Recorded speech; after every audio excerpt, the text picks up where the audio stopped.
الحمد لله وكفى وسلام على عباده الذين اصطفى أما بعد فأعوذ بالله من الشيطان الرجيم بسم الله الرحمن الرحيم واتخذوا من مقام إبراهيم مصلى صدق الله مولانا العظيم ونحن على ذلك لمن الشاهدين والشاكرين والحمد لله رب العالمين يا رب صل وسلم دائما أبدا على حبيبك خير الخلق كلهم هو الحبيب الذي ترجى شفاعته لكل هول من الأهوال مقتحم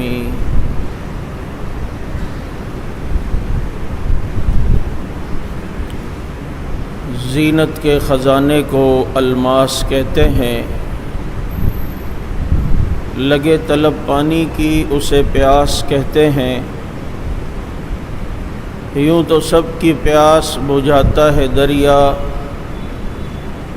جو دریا کی پیاس بجھائے اسے عمر بن خطاب کہتے ہیں۔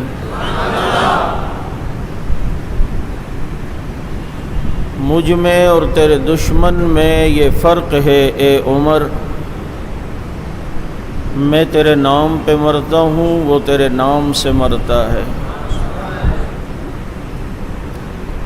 درود پاک۔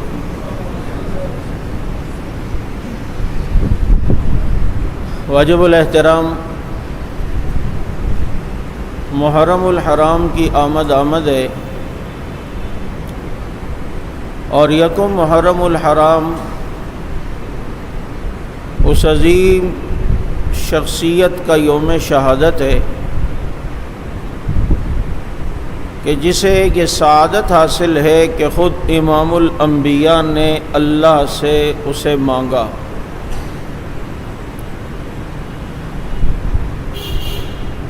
اب انسان ان کے مقام اور مرتبے کا تصور خود کرے کہ اسلام کی عزت کے لیے اللہ کے نبی جسے مانگ رہے ہوں وہ کتنا عظیم انسان ہوگا۔ جس مکہ میں کھڑے ہو کر ابراہیم علیہ السلام نے ربنا وبعث فیہم رسولا کہہ کر اس نبی کو مانگا، اب اس نبی کو جس مقصد کے لیے ابراہیم علیہ السلام نے مانگا،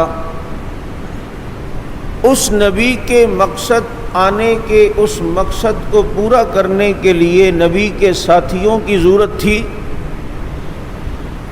اور ان ساتھیوں میں بھی اس مقصد کو پورا کرنے کے لیے جس نے اہم کردار ادا کرنا تھا اس کو دعائے خلیل نے مانگا، ابراہیم علیہ السلام کی دعا نے مانگا۔ وہاں ابراہیم علیہ السلام امام الانبیاء کو مانگ رہے ہیں، اور یہاں امام الانبیاء حضرت عمر کو مانگ رہے ہیں۔ یہ سیدنا فاروق اعظم رضی اللہ تعالی عنہ کا مقام اور مرتبہ کیا ہے، کوئی سمجھنے والا ہو تو وہ سمجھ سکتا ہے کہ حضرت عمر رضی اللہ تعالیٰ عنہ ان کا اللہ رب العزت کے ساتھ اتنا گہرا تعلق ہے کہ آپ اس سے اندازہ کریں کہ حدیث میں آتا ہے کہ ہر امت میں ایک محدث ہوا کرتا تھا جو اللہ سے ہم کلام ہوتا تھا، اور اگر میری امت میں کوئی ہے تو وہ عمر ہے۔ اور عمر کا لوح محفوظ سے دلی تعلق اور کانٹیکٹ کتنا مضبوط تھا، میری گفتگو کو ذرا سمجھنے کی کوشش کیجئے گا کہ عمر اور رب کیسا آپس میں تعلق ہے۔ یہی وجہ ہے کہ ایک عالم علامہ خالد محمود صاحب رحمۃ اللہ علیہ بڑی عجیب بات لکھتے ہیں، فرمایا کہ ابو بکر صدیق رضی اللہ تعالیٰ عنہ وہ فنا فی الرسول تھے. جب نبی صحابہ سے مشورہ لینے بیٹھتے تو عجیب بات ہے، جو نبی کے دل میں ہوتا وہ ابو بکر کی زبان پہ ہوتا، جو نبی کی چاہت ہوتی ابو بکر مشورے میں وہی مشورہ دیتے. اتنے فنا فی الرسول تھے ابو بکر صدیق رضی اللہ تعالی عنہ کہ جو نبی کے دل میں وہ صدیق اکبر کی زبان پر کبھی ایسا نہیں ہوا کہ نبی کی رائے کوئی اور ہو اور ابو بکر کی رائے کوئی اور ہو، کہ ابو بکر نبی کے رنگ میں اتنا رنگ چکا تھا، نبی کے ایک ساتھ اتنا عشق لگا بیٹھا تھا کہ نبی کے مزاج کو سمجھا، اور نبی کا مزاج کیا ہے، نبی کی چاہت کیا ہے، اللہ وہ بات ابو بکر کے دل پہ ڈال دیتے تھے، اور ان کے دل کے اندر اللہ رب العزت وہ بات القاء فرماتے تھے. وہ کہنے لگے کہ ابو بکر فنا فی الرسول تھا، لیکن عمر یہ فنا فی اللہ تھا کہ جو فیصلہ لوح محفوظ میں رب کر چکا تھا وہی بات حضرت عمر کی زبان پہ آیا کرتی تھی. ایسا گہرا تعلق اللہ اور عمر کا. اور عجیب نقطے کی بات بتاؤں کہ اللہ عمر کیسا گہرا تعلق کہ فرمایا کہ ہر امت میں ایک وہ شخص جو رب سے ہم کلام کرتا ہے، اگر میری امت میں ہو تو وہ عمر ہے. لو کان بعدی نبی لکان عمر. اور یہاں اللہ رب العزت سے تعلق ایسا فنا فی اللہ کہ اللہ نے جب عمر کو ہدایت دینی تھی تو عمر کو ہدایت کے لیے بھی کسی کو ذریعہ نہیں بنایا. حضرت عثمان ایمان لائے تو ابو بکر کی دعوت پر لائے، حضرت ابو بکر صدیق ایمان لائے تو رسول اللہ صلی اللہ علیہ وسلم کی دعوت پر لائے، حضرت بلال ایمان لائے تو ابو بکر صدیق کی دعوت پر لائے. کوئی نہ کوئی صحابی کسی نہ کسی کی دعوت پر ایمان لایا، یعنی ان کے ایمان لانے میں درمیان میں کوئی ذریعہ ضرور بنا ہے، کوئی واسطہ ضرور بنا ہے. لیکن روز اول سے اللہ رب العزت نے عمر کو خاص اپنے لیے کرنا تھا کہ اس کا تعلق ڈائریکٹ میرے ساتھ ہو اور اس انداز میں ہو کہ حضرت عمر کی ہدایت کے ذریعے میں کوئی براہ راست آپ دیکھیں تو وہ ذریعہ اس انداز میں نہیں بنا جیسے باقیوں کا ذریعہ بنا. بہن کو تھپڑ مارے، کیا پڑھ رہی تھی؟ بہن نے کہا عمر اگر تیری رگوں میں خطاب کا خون ہے تو میری رگوں میں بھی خطاب کا خون ہے. اگر تجھے اپنی جرت پہ ناز ہے مجھے محمد کی زلفوں پہ ناز ہے. تیری مرضی ہے جو کر گزر، ادھر ستمگر ہم نہ آزمائیں، تو تیر آزما ہم جگر آزمائیں. حضرت عمر نے بہن کے منہ سے نکلنے والے خون کو دیکھا، غصہ ٹھنڈا ہوا، ایک دم صحیفے پہ نظر پڑی، کہا لاؤ صحیفہ مجھے دکھاؤ کیا پڑھ رہی تھی؟ بہن نے دے دیا. اب عمر پڑھتا ہے، کہتا ہے بسم اللہ الرحمن الرحیم، طٰہٰ ما انزلنا علیک القرآن لتشقیٰ الا تذکرۃ لمن یخشیٰ. یہاں عمر رب کا کلام پڑھ رہا ہے، بیچ میں کوئی مخلوق واسطے میں نہیں پڑی ہے. عمر کو رب نے ہدایت بھی دی ہے تو اپنے ساتھ ڈائریکٹ رکھا ہے.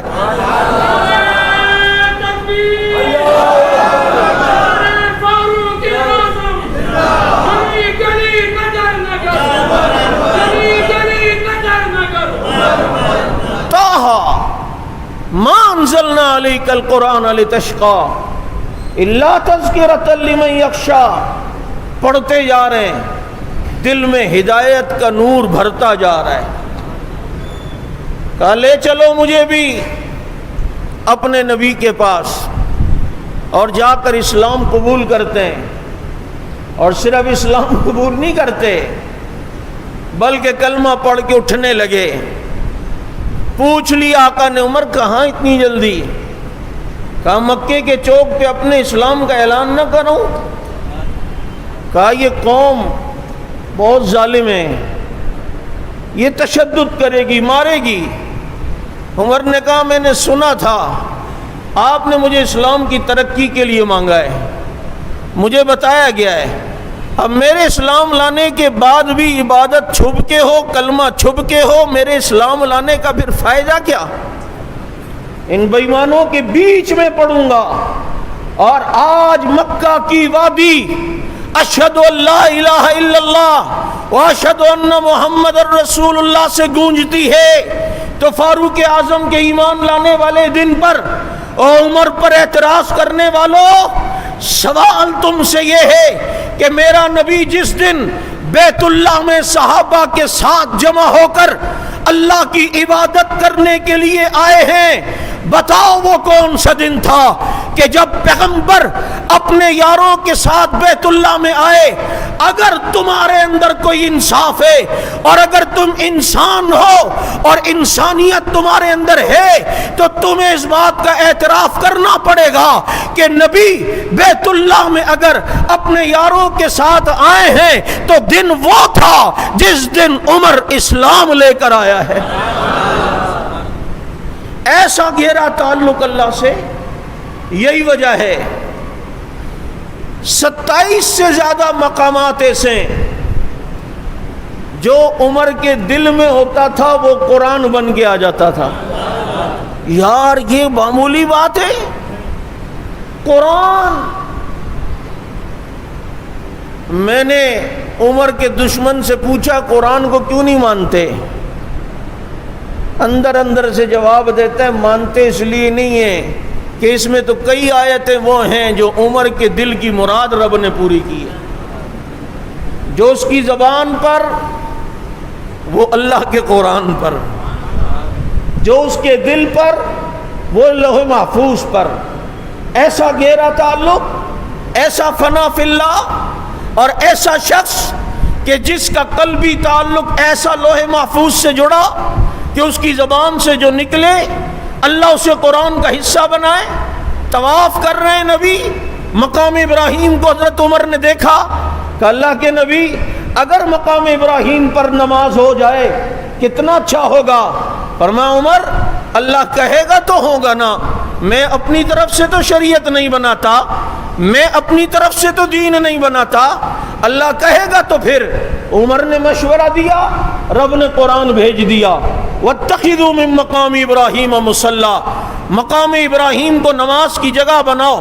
قیامت تک عمرے میں یا غیر عمرے میں طواف کرنے کے بعد مقام ابراہیم کے پاس 2 رکعت نفل پڑھی جاتی ہے، قیامت تک جتنی نفلیں پڑھی جاتی رہیں گی ثواب فاروق اعظم کے کھاتے میں لکھا جاتا رہے گا۔ یہ فاروق اعظم رضی اللہ تعالیٰ عنہ ہے، مشورہ دے رہے ہیں اللہ کے نبی کو کہ اللہ کے نبی پردہ ہونا چاہیے۔ یہ لوگ آ جاتے ہیں تو لہذا مسلمان عورتیں یہ اگر پردے میں ہوں، کیونکہ پردے کے احکامات پہلے نہیں تھے، پردے کا حکم بعد میں آیا ہے، عمر مشورہ دیتے ہیں اور ادھر قرآن بن کے آتا ہے، یا ایھا النبی قل لازواجک وبناتک ونساء المؤمنین یدنین علیہن من جلابیبہن۔ آج جتنی عورتیں پردہ کر رہی ہیں خدا کی قسم ثواب فاروق اعظم کے کھاتے جا رہے ہیں۔ کیا قلبی تعلق لوح محفوظ سے۔ قرآن کریم کی جب یہ آیت نازل ہوئی ثم خلقنا النطفة علقة فخلقنا العلقة مضغة فخلقنا المضغة عظاما فكسونا العظام لحما ثم انشأناه خلقا آخر، یہاں تک نازل ہوئی۔ اللہ نے کہا ہم نے کیسے پانی کی بوند سے لوتھڑا بنایا، پھر اس پر گوشت چڑھایا، پھر اس پر ہڈیاں چڑھائیں، پھر اس پر کیسی کھال بنا کر اے انسان تجھے کیسے برابر کیا۔ یہ منظر رب العزت نے انسان کی پیدائش کا قرآن کریم میں جب بیان کیا عمر کی زبان سے نکل آیا، فتبارک اللہ احسن الخالقین۔ خدا کی قسم جو لفظ عمر کی زبان سے نکلے اللہ نے وہی الفاظ قرآن کا حصہ بنا دیے۔ جب قرآن کریم کی وہ آیت آئی سلۃ من الاولین وقلیل من الآخرین، سورہ واقعہ میں کہ پہلے والوں میں سے بہت سے لوگ جنت میں جائیں گے اور بعد والوں میں سے قلیل جائیں گے، کم جائیں گے۔ حضرت عمر رو پڑے، اللہ بعد والوں کے اگر کم جائیں گے پھر ان کا کیا بنے گا؟ ان کے لیے بھی کوئی اپنی رحمت کے دروازے کھول دے کہ پہلے والے اگر زیادہ جنت میں جا رہے ہیں تو بعد والے بھی کثرت سے جنت میں جائیں۔ اب دیکھو وہ روئے تو ہمارے لیے نا، کیونکہ اگر نبی کی امت میں پہلے والے دیکھو تو وہ کون تھے؟ بولے بھائی، نبی کی امت میں جو پہل ہیں وہ کون ہیں؟ تو ان کا رونا تو سمجھو ہمارے لیے۔ جو عمر ہمارے لیے فکر مند ہو، ہم اس کے لیے فکر مند نہ ہو؟ اللہ بعد والوں کے لیے بھی کوئی رحمت فرما دے۔ سلۃ من الاولین وقلیل من الآخرین۔ عمر روئے، ان کا رونا بھی اتنا پسند آیا کہ آگے آیت آ گئی سلۃ من الاولین وسلۃ من الآخرین، پہلے والے بھی بہت جنت میں جائیں گے، بعد والے بھی بہت جنت میں جائیں گے۔ واہ عمر، اللہ تجھے ہماری طرف سے جزائے خیر عطا فرمائے۔ عمر ہے، کیا شخصیت ہے! اللہ نے جس کی زبان اور دل پر حق کو جاری کیا ہو، لوح محفوظ سے رب سے کانٹیکٹ اور تعلق کتنا ہے، فنا فی اللہ کتنا ہے۔ میں اس انداز میں آپ کو بتلا رہا ہوں کہ آپ جانتے ہیں کہ شراب کی حرمت تدریجاً آئی ہے۔ جب کبھی آتی کوئی آیت جیسے یا ایھا الذین آمنوا لا تقربوا الصلاۃ وانتم سکارا، جب تم نشے میں ہو تو نماز کے لیے نہ جاؤ، یہاں شراب کی تھوڑی سی نفرت ڈالی لیکن حرمت نہیں۔ عمر دعا کرتے ہیں اللہم بین لنا فی الخمر، اللہ شراب کے بارے میں واضح حکم بھیج دے۔ یہ شرابیوں کو جبھی تو عمر اچھا نہیں لگتا، ان کا دانا پانی بند کیا عمر نے۔ جو ذاکر اپنے ممبر پر بیٹھے اور شراب سے اس کی رالیں ٹپک رہی ہوں، بغیر شراب پیے کوئی تبرعی مجلسی، کوئی جناب اپنی بات کر نہیں سکتا، ایسے شرابیوں کو عمر کہاں سے اچھا لگے گا؟ ان کا دانا پانی بند ہوا ہے۔ اللہ شراب کے بارے میں واضح حکم بھیج دے۔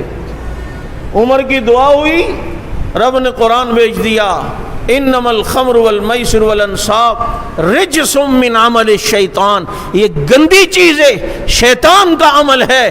قیامت تک اگر شراب کی حرمت کے لیے کسی نے دعا کر کے قیامت تک لوگوں کو اس شراب کی نحوست سے بچایا ہے، دنیا اسی کو فاروق اعظم کہتی ہے۔ یہ فاروق اعظم ہیں، تعلق دیکھو رب سے کتنا، فنا فی اللہ کتنا ہے۔ جنازہ ہے عبداللہ ابن ابی کا، آپ نے سنا ہے، جنازہ رکھا ہے۔ حضرت عمر رضی اللہ تعالیٰ عنہ نے نبی کو منع کیا اپنا پڑھائیں، یہ منافق ہے۔ فرمایا عمر لوگ کیا کہیں گے کہ اب یہ اپنے لوگوں کی نماز جنازہ پڑھنا چھوڑ دی۔ اللہ کے نبی تو منافق کا مجھے بھی پتہ ہے منافق ہے، لیکن لوگوں کی نظر میں تو یہ مسلمان ہے۔ میں اس پر ایک جملہ کہا کرتا ہوں، حضرت عمر رضی اللہ تعالیٰ عنہ منع کر رہے ہیں لیکن نبی صف میں آگے کھڑے ہو گئے۔ حضرت عمر مقام ناز پر تھے، نبی کے دامن کو بھی پکڑ لیا۔ اللہ کے نبی نہ پڑھائیں، یہ منافق ہے۔ نبی نے کی اللہ اکبر، عمر بھی پیچھے جماعت میں کھڑا ہوا نظر آ رہا ہے۔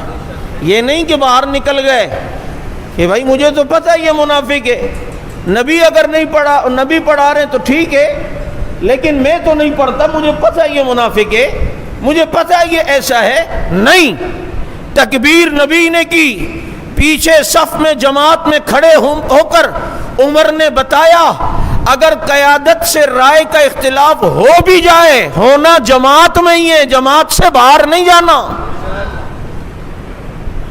یہاں بڑے بڑے آ جاتے ہیں اور بہت زیادہ اخلاص کے کاٹے ہوئے، کیا جملہ میں ان لوگوں کے لیے کہوں، اختلاف ہے، ہر چیز ہے، یہ تھوڑی ہے کہ تھوڑی بات نہیں میں جا رہا ہوں۔ اتنی جلدی تو بیگم بھی ناراض نہیں ہوتی جیسے یہ بدبخت ہو جاتے ہیں۔ میں جا رہا ہوں، جا رہا ہوں تو جا، تیری ضرورت نہیں ہے۔ صحابہ کرام کے دفاع کے لیے جس کو رب نے چننا ہے اسے اللہ قبول کر کے کام کرا کے دکھائے گا۔ یہ کوئی بات ہے؟ یہ جی وہ یہ دیکھو نا، یہ پالیسی یوں کیوں کر دی، یہ یوں کیوں کر دی، دیکھے نا وہ یوں کیوں، تو پھر تو آ جائے سیٹ پہ بیٹھ جا۔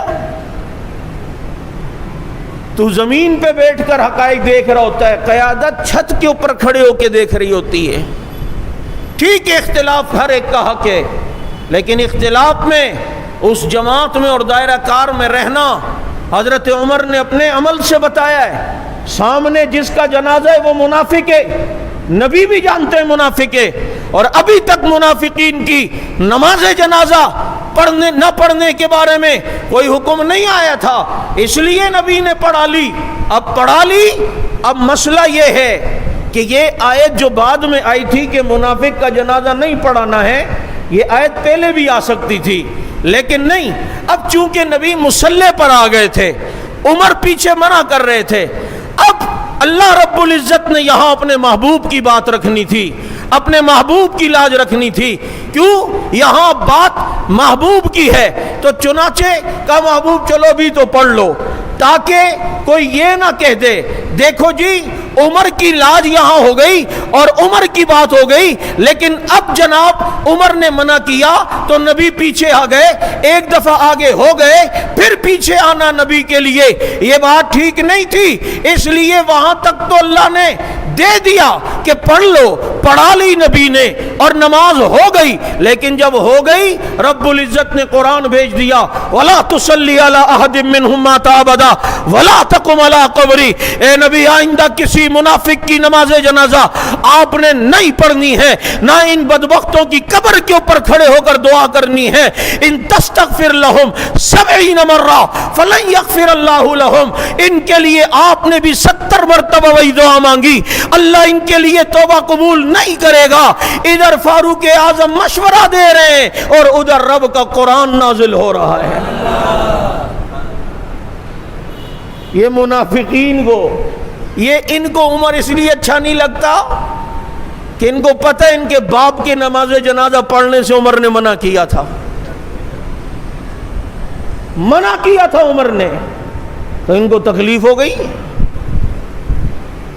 عمر ہمیشہ غیرت مندوں کو اچھا لگے گا، ایمان والوں کو، یہ بات یاد رکھنا۔ عمر کی محبت کے لیے بھی غیرت چاہیے، ایمان چاہیے، اور جس کے دل میں حیا نہ ہو، ایمان نہ ہو، غیرت نہ ہو، وہ عمر کو سمجھ سکتا ہی نہیں ہے۔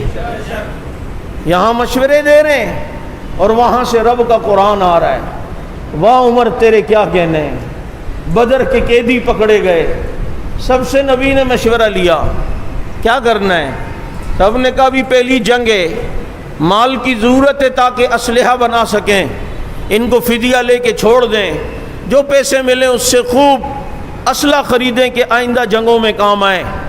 عمر سے پوچھا عمر تمہاری کیا رائے ہے؟ فرمایا جس کا جو رشتہ دار پکڑا گیا اس کے حوالے کرو، وہ اپنے ہاتھ سے اس کی گردن اڑائے، جو میرا رشتہ دار پکڑا گیا مجھے دو، جو علی کا رشتہ دار پکڑا گیا علی کو دیں۔ لیکن فیصلہ چونکہ اکثریت کی رائے یہ تھی، فدیہ لے کے چھوڑ دیا۔ ادھر قرآن آ گیا، ما کان لنبی ان یکون لہ اسری حتی یسخن فی الارض، یہ بات مناسب نہیں تھی آپ کے لیے کہ آپ انہیں اس طرح رہا کر دیتے۔ یہ عمر ہے جو بولتا ہے خدا قرآن کا حصہ بناتا ہے، بنایا یا نہیں بنایا؟ کئی جگہوں پر حضرت عمر رضی اللہ تعالیٰ عنہ جو بات کہتے ہیں اللہ اسے پورا کرتا اور وہ قرآن کا حصہ بناتے ہیں۔ اور عجیب بات ہے، ادب کا لحاظ کتنا ہے۔ ادب تو اسی لیے میں کہتا ہوں نا صحابہ سے سیکھو۔ حضرت عمر نے یہ نہیں کہا کہ میرے اللہ نے ہمیں میری کئی باتوں میں موافقت کی ہے، کہا نہیں، فرمایا کہ میں نے اپنے رب کی کئی باتوں میں موافقت کی ہے۔ جملے کو سمجھیں. جیسے حضرت عباس رضی اللہ تعالیٰ عنہ، ان سے کسی نے پوچھا آپ بڑے ہیں یا نبی بڑے ہیں؟ حضرت عباس نبی کے چچا ہیں. فرمایا مقام میں تو وہ بڑے ہیں، پیدا 2 سال پہلے میں ہوا ہوں. ادب سیکھنا ہو تو کن سے سیکھو؟ بولو کن سے؟ صحابہ سے. فرمایا پیدا تو میں پہلے ہوا ہوں 2 سال پہلے، مقام میں یہ بہت بڑے ہیں. ایسے آداب جو حضرات صحابہ کرام پیغمبر صلی اللہ علیہ وسلم کا بجا لاتے. تو حضرت عمر بھی فرماتے ہیں کہ میں نے اپنے رب سے ان باتوں میں موافقت کی ہے. یہ نہیں کہا کہ میرے رب نے موافقت کی ہے.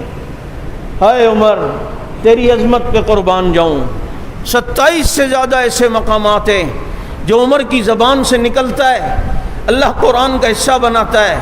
اور وہ جو مشہور بات جو میں نے اکثر آپ کو بتائی اور آپ کو پتہ بھی ہے کہ ایک منافق اور ایک یہودی میں کسی بات پہ تنازع ہو گیا. وہ منافق کہنے لگا کعب بن اشرف یہودی سے فیصلہ کراتے ہیں، لیکن اس یہودی کو بھی پتہ تھا یہ کعب بن اشرف اگر چاہے میرے مذہب کا، لیکن بے ایمان فیصلہ صحیح نہیں کرے گا، انصاف نہیں کرے گا. اس لیے اس یہودی نے کہا کہ فیصلہ محمد الرسول اللہ سے کراتے ہیں، محمد سے کراتے ہیں، تمہارے نبی سے کراتے ہیں. لیکن منافق اصرار کر رہا تھا کہ جناب ہم نے فیصلہ رضویہ کعب بن اشرف یہودی سے کروانا ہے. چنانچہ اب یہ بات ہوئی، آخر اس نے تیار کر لیا اور وہ لے گیا نبی کے پاس. فیصلہ نبی نے دونوں کی بات سنی، فیصلہ یہودی کے حق میں کیا کہ بھائی یہ اس معاملے میں رائٹ کرے، یہ اس معاملے میں ٹھیک ہے. فیصلہ ہو گیا. منافق کو یہ فیصلہ پسند نہیں آیا. اس نے یہودی سے کہا عمر سے فیصلہ کرواتے ہیں. عمر سے اس کے ذہن میں تھا عمر کافروں پہ چونکہ سخت ہے، میں ظاہر میں بڑا مسلمان بنا ہوا ہوں، عمر میرے حق میں فیصلہ کریں گے. لیکن اس بے ایمان کو یہ نہیں پتا تھا کہ عمر فیصلہ وہی کرتا ہے جو عرش پہ خدا نے کیا ہوتا ہے، زمین پہ مصطفیٰ نے کیا ہوتا ہے. وہ نبی کی مخالفت کریں گے نہیں. لیکن بات اصل میں یہ ہے کہ گیدڑ کی موت آتی ہے تو شہر کا رخ کرتا ہے، اور منافق کی موت آتی ہے تو عمر کا رخ کرتا ہے. عمر ہے. لے گئے یہودی کو منافق. حضرت عمر رضی اللہ عنہ کے گھر دروازے پہ دستک دی. حضرت عمر باہر آئے. وہ پہلے تو اپنی ایفیشنسی دکھانے لگا اور اپنے بارے میں مطمئن کرنے لگا. السلام علیکم حضرت، کیا حال ہے؟ مولا علی السلام علیکم، کیا حال ہے حضرت؟ خیریت سے ہیں؟ ہاں بولو. حضرت آپ کو پتہ ہے نا میں مومن ہوں. کہا تو آگے بات تو کرو، بات کیا ہے؟ حضرت یہ یہودی ہے، میں مومن ہوں. آپ کو پتہ ہے میں کتنا بڑا مومن ہوں، اور مومنوں کا کلمہ بھی چھوٹا ہوتا ہے، میرا کلمہ بھی بہت بڑا ہے. میں بہت بڑا مومن ہوں حضرت، یقین کریں. اور مومنوں کا روزہ چھوٹا ہوتا ہے، میرا بند بھی پہلے ہوتا ہے، کھلتا بھی بعد میں، میرا روزہ بھی بہت بڑا ہے. بھائی بات تو کرا کہ حضرت پہلے آپ مطمئن ہو. آپ کو پتہ ہے نا میں مومن ہوں، اور مومنوں کا قرآن 30 پارے والا ہوتا ہے، میرا ہے بھی 140 فٹ لمبا، گز لمبا. آپ کو پتہ ہے میں بہت بڑا مومن ہوں، میرا کلمہ بھی بڑا ہے، روزہ بھی بڑا ہے، میری قرآن بھی بڑا ہے، میرے جناب اذان تو میری 140 کلومیٹر لمبی ہے، اوروں کی چھوٹی ہے مجھ مومنوں کی، میں بہت بڑا ہوں. میں کہا کرتا ہوں عمر نے زبان حال سے کہا ہوگا مجھے پتہ ہے تیرے اندر کیڑا بھی بہت بڑا ہے،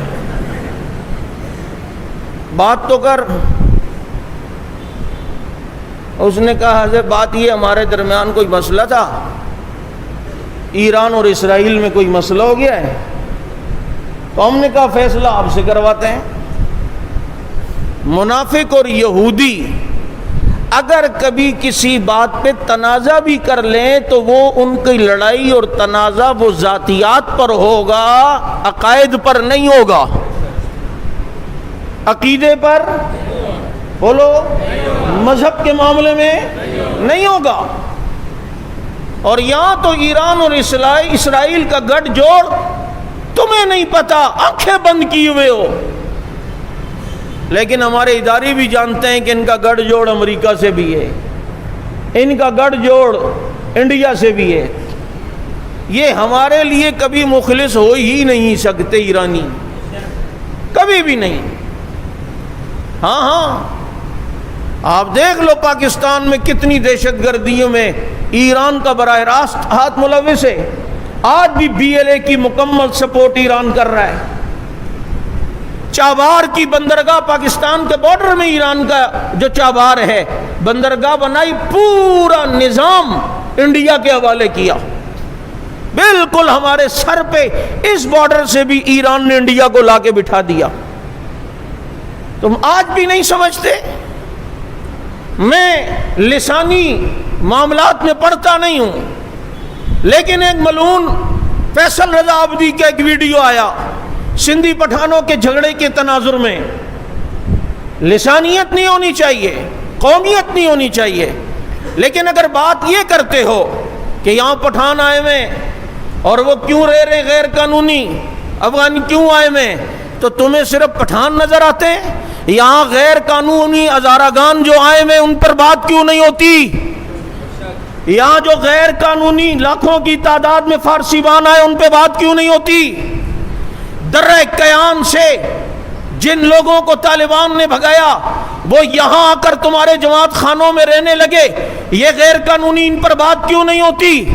کوئٹہ کے ہزارگان جنہوں نے 83 کے اندر مسلمان بچیوں کے پستان تک کاٹے، ہماری پاکستانی فورس کے سروں کو ذبح کیا، کیا تم 80 کی دہائی کی ان کی یہ غیر ملکیوں کی بدماشیاں بھول گئے ہو؟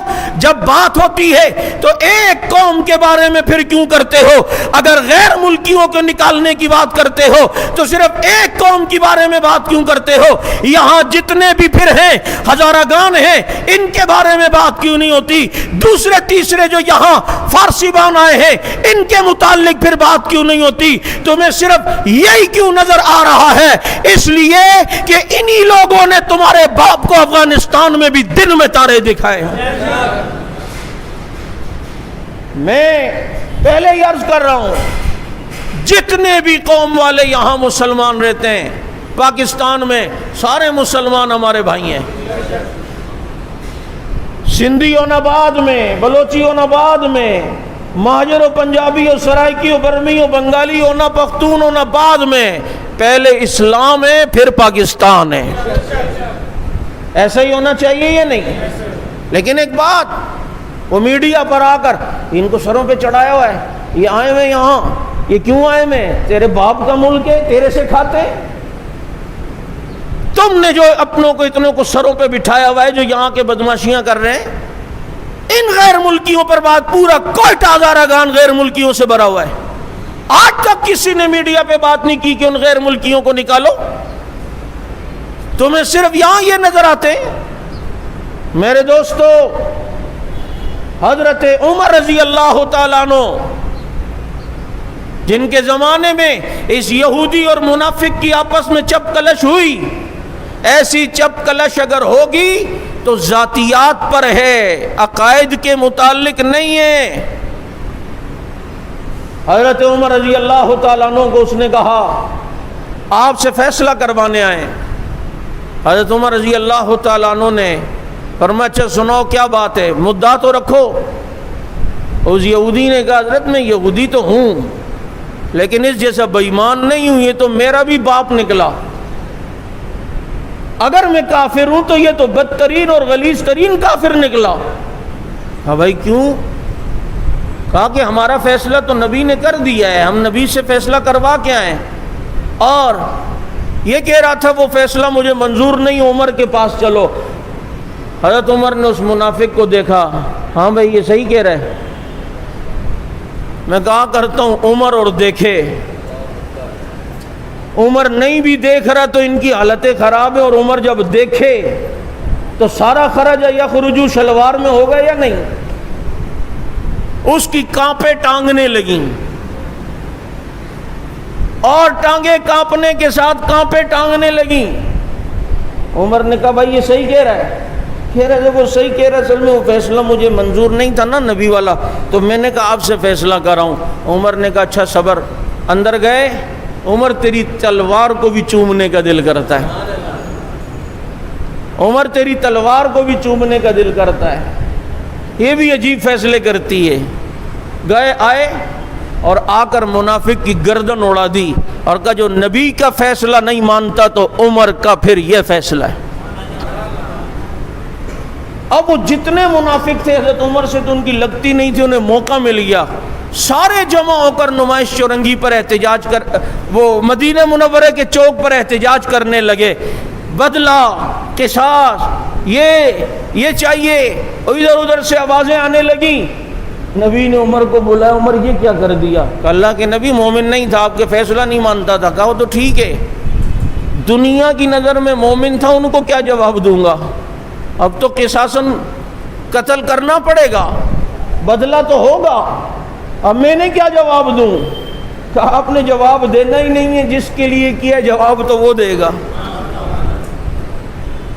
قرآن نازل ہو گیا، اللہ نے قرآن کریم فاروق اعظم کے حق میں بھیج دیا، فلا وربک لا یؤمنون حتی یحکموک فیما شجر بینہم، تیرے رب کی قسم ہے محبوب، جب تک یہ تیرے فیصلے کو نہ مانے اس وقت تک مومن نہیں ہو سکتے۔ کس کے بارے میں کہا؟ جو منافق کبھی کبھی مسجد نبوی میں نماز پڑھتا تھا، کبھی کبھی مدینے میں دکھانے کے لیے روزہ بھی رکھ دیا کرتا تھا۔ تم آج جبے کبے کو دیکھ کے کہتے ہو وہ تو جبہ بھی ہے، وہ تو کبہ بھی ہے، وہ تو یوں بھی کر لیتے ہیں۔ ادھر مدینے میں رہنے والا منافق جو نبی کے فیصلے کو نہیں مانتا، اللہ نے کہا لا یؤمنون، وہ مومن نہیں جو آپ کے فیصلے کو نہ مانے۔ مجھے بتاؤ، اپنے مصلی پر ابو بکر کو آگے کرنا خدا کا حکم تھا، نبی کا فیصلہ تھا یا نہیں تھا؟ عائشہ سے نکاح کرنا خدا کا حکم تھا، نبی کا فیصلہ تھا یا نہیں تھا؟ مجھے بتاؤ، عمر کی بیٹی حفصہ سے نکاح کرنا یہ نبی کا فیصلہ تھا یا نہیں تھا؟ اپنے ہاتھ کو عثمان کا ہاتھ کہنا یہ نبی کا فیصلہ تھا یا نہیں تھا؟ قرآن لکھنے کے لیے قلم معاویہ کے ہاتھ میں تھمانا یہ نبی کا فیصلہ تھا یا نہیں تھا؟ 1400 سال پہلے جو نبی کے فیصلے کو نہ مانے وہ بھی لا یؤمنون ہے، جو 14ویں صدی میں بھی نبی کے فیصلے کو نہ مانے وہ بھی لا یؤمنون ہے۔ نبی کے فیصلے کو ماننا پڑے گا، اور یہ بات عمر کے فیصلے نے بتائی ہے۔ واہ عمر، تیری عظمت پہ قربان جاؤں، تیری بلندی پہ قربان جاؤں، عمر تیرا جوتا مل جائے میں اپنے سر کا تاج بنا لوں، عمر تیرے جوتے کی خاک مل جائے میں اپنی آنکھوں کا سرما بنا لوں۔ عمر میری ایمان ہے، عمر میری جان ہے، عمر ہماری پہچان ہے، عمر خدا کی قسم محافظ اسلام ہے، اور عمر ہے، عمر کل بھی عمر تھا، عمر آج بھی عمر ہے۔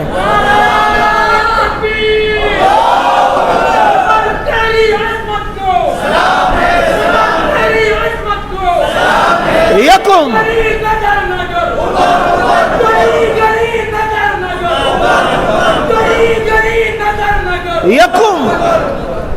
یکم محرم الحرام، حضرت عمر رضی اللہ تعالیٰ عنہ کا یوم شہادت ہے۔ اپنی اپنی گلی کوچوں میں عمر کے نام کے پینا فلیکس آویزہ کرو گے؟ عمر کے نام کو بلند کرو گے؟ بولو، زور سے بولو۔ ہاں ہاں، جنہوں نے اپنا سب کچھ دین پہ لٹایا ہمارا سب کچھ ان پہ قربان ہے۔ وآخر دعوانا ان الحمدللہ رب العالمین۔